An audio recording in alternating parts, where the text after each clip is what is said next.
Imagine being attacked by griefers and hackers every single day you played on your SMP. Well, this happened to me and I was sick of it. So what did I do? I set out to place 100,000 blocks of dirt, but not just on land. We placed 100,000 blocks of dirt near build height limit. But how did 100,000 dirt save this SMP? Well, sit back, relax, grab some popcorn, and I'll tell you the story. A bit ago, we lived in a city called the Giga Empire. It was a nice area, but we constantly were battling hackers and griefers. So I had a solution. What if I built an entire island above this empire? Now this would require hours upon hours of work, but it was possible. So I gathered members of my empire and we set out to do just that. Water tube. Holy moly, bro. What is he doing? Here, I'm gonna start on another section. This is Tyler. He is a key part of this operation, so keep that in mind. Okay, it's impossible to build third person. How much dirt do you have left? I think this is my last stack. Alright, let's head down. In order to place 100,000 dirt, we would need 2 teams. One team that places dirt, and one team that collects it. Straight, honestly. We can have an insane trench. It doesn't really matter. This is where problems started to pile up. We only had about 5 people that were actively helping. So it would take even longer to complete this project. But it had to be done. If we did not succeed, all the players would die and the hackers would win. The people of our empire were relying on us to complete this, so we cannot let them down. We set up a waterfall that allowed players without an elytra to go up the island just as easy. Then we started paying players per stack of dirt they collected and per stack they placed. It was 14 stacks, so about 7 diamonds. This not only skyrocketed productivity, but we started to see a lot more progress. One of the sides was 64, the other one was definitely more, because I went through at least multiple stacks. At least 2 stacks, so do 128. Yeah, let me do the math real quick. We had placed around 20,000 blocks, but that was just not good enough. But it was close to about 1 AM and we were all tired, so that concluded day 1. But there is one last thing I forgot to mention. This is Chris Techno. This is one of the most mysterious players on the SMP, but he decided to join us and become a trader. Would you like to buy the shop next door 1 diamond? This man's gonna be rich if he has a diamond. Boy! I think it's a scam. I think it's a scam sometimes. He gets my entire potion company. Yeah, I know. For a diamond, that's crazy. Oh yeah, he's freaking out. So basically here I was trying to sell my potion company to Chris Techno, but he thought it was a scam. Where's he going? What? You might be wondering why I even talk about this. Chris Techno inspired a lot of people to join our island in the first place. This would allow for more people to help place dirt and collect it. So it wasn't useless at all. It was actually very important. No, where's that's the wrong place. No, this is an enchanting room, bro. No, Chris. Chris, no. You're skipping this step of buying it. Here, check it out. Wait, here. Does this make it look better? Brewing. Gotta get the papers, bro. Gotta make this legit. This eyes on his skin, bro. It's so funny. I needed diamonds in order to pay back the people who helped me place the dirt and collect the dirt. The only way to do this was to start selling access to our island for about 50 diamonds. With these prices, people were still buying to get in, and it allowed us to make some money to pay back the players helping with the project.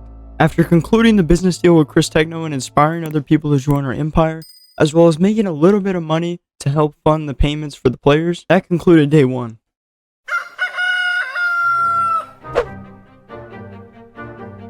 Water Is he helping you up there, place block? Yeah, he's putting down dirt right now. Okay, good. So he's... Alright, we're all collecting tons of dirt right now. Dude, we've almost filled in 4,000 blocks of dirt. Alright, I gotta continue the grinds. Bro died to a zombie? Come on. Yeah, so this is the most zombies I've ever seen with no mods. It was insane. Just watch. Oh wait, there's actually an invasion. There's actually a zombie invasion. How? I don't know. Oh my gosh. Oh my gosh. I've never seen this many zombies in my life. Where are you? Oh, nah. They're like geared too. Oh boy. Let's do this.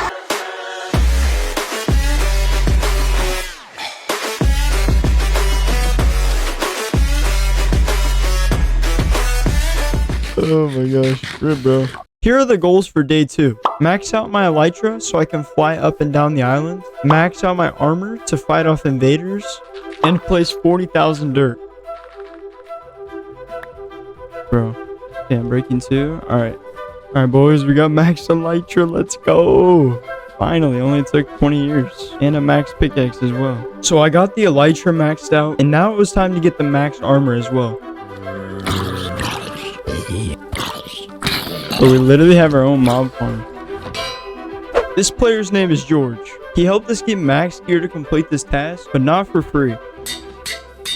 Before we go any further, we need to discuss an important piece to the puzzle, and it's a person on the SMP. This player goes by the name of Arendelle. Why is he important? Well, let me explain. So at the beginning of the SMP, he joined about 3 days in, and from that point, we never really heard or saw much from him. But the hacking and griefing incidents continued to occur. But little did we know that he was the main leader of these attacks. He had been hacking since day 1 and targeted every player he could find, including my empire. This is why we started the base, to escape the attacks of hackers and griefers, but he still found us. The attacks on what is now the Shadow Empire were out of control. Structures within the empire were being completely destroyed, players were having their items stolen, and it was complete chaos. When players were killed, the hackers would blow up the items and not leave a trace of who it was.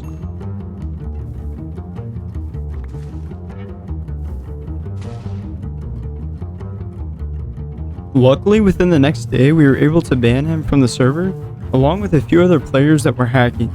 But this still didn't mean we were totally safe.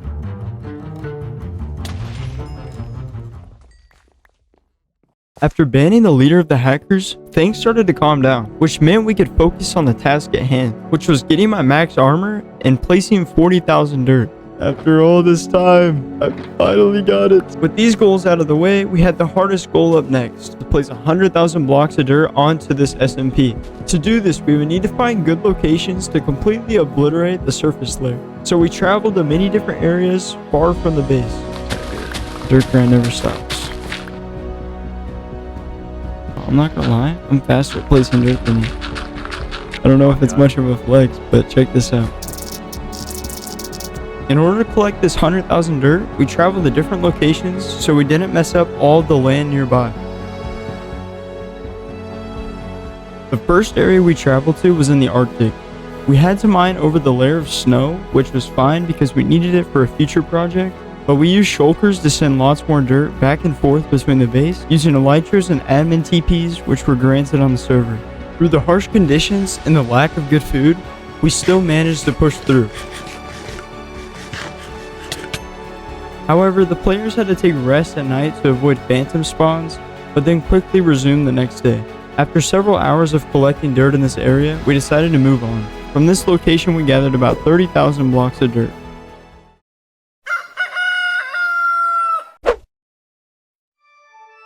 At the beginning of day 3, we packed up our stuff and left for a new area. And it wasn't far, it was only about 100 blocks out.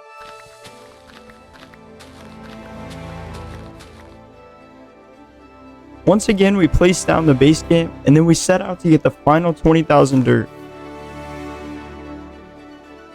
After about 4 hours here in this spot, we finally had the 20,000 dirt for the island. We all slept to avoid phantoms and then we got ready to head back to the island.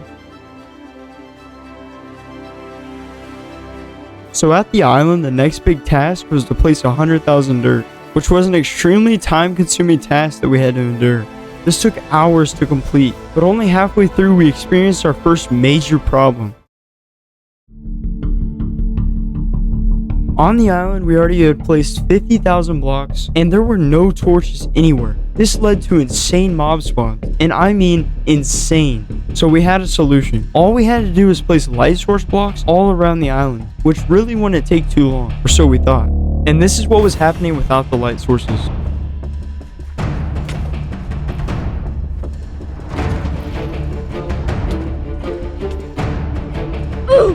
So yeah, it was pretty bad and we needed light desperately, so we got straight to it.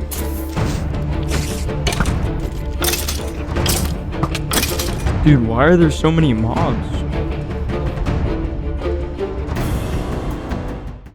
After about an hour or so of placing torches, our empire was finally starting to thrive. People began to construct houses of all sorts. Shops began to open, allowing the empire access to all materials, even in the sky. and we had over 10 new players pay and join our empire, making us the strongest nation on the server. With rules in place, the only one problem now is to finish placing the 100,000 dirt. With only 20,000 blocks remaining, we set out to complete it. This side over here. After hours of grinding, we were finally at the last 100 blocks. All the problems we had dealt with throughout the entire SMP and the goal of the island had led up to this moment.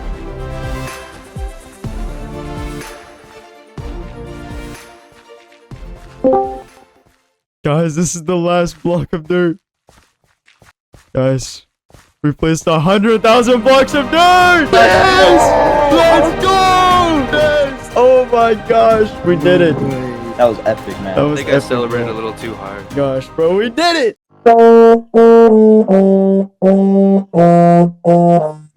After nearly 24 hours of placing and collecting dirt, we had finally done it.